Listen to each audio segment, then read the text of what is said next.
Labadiena, dabar panagrinėkim penktą sąlyginį klausimą. Iš čia esančių, prieš tai mes panagrinėjom pirmą, po to buvo trečią, taip, antrą ir ketvirtą paliksim jums panagrinėti savarankiškai. Taigi atidarykim šitą klausimą naujoj kartelėj ir pabandom pasižiūrėti šitą klausimą. Kas čia parašyta? Čia kintamiesiems A, B, C priskirtos tam tikros tekstinės reikšmės, nes čia visur yra kabutės.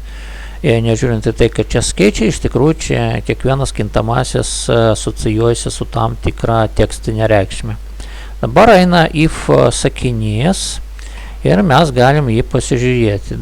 Kadangi čia parašyta jeigu, o paskui parašyta not, tai reikia pasižiūrėti, kas yra po not.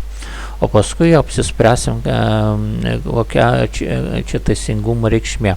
Čia parašyta 9 in C. Kas yra C? C pas mus yra šitas skaičius,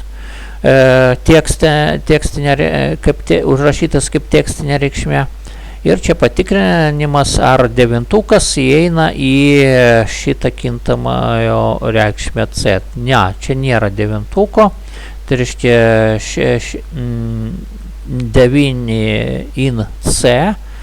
Šito reiškinio reikšmė yra false, bet prieš false pas mus dar yra not. Not false yra true. Taip, arba tiesa. Taip, o jeigu čia gaunasi bendrai tiesa, tai pas mus bus atliekamas šitas veiksmas. O koks čia veiksmas? Čia reikia atspatinti šitą skaičių. Tai aš jį nukopijuoju ir čia iš karto įklijuoju. Taigi mes išsprendėm nesudėtingą šitą testuką. Taip, čia dėl viso pikto patikrinam, ar nėra gale kokiu nors tarpu, sutraukiam.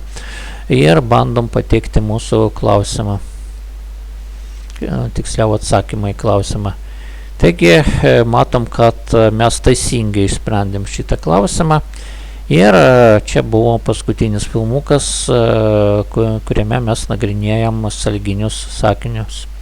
Kągi, ačiū už dėmesį.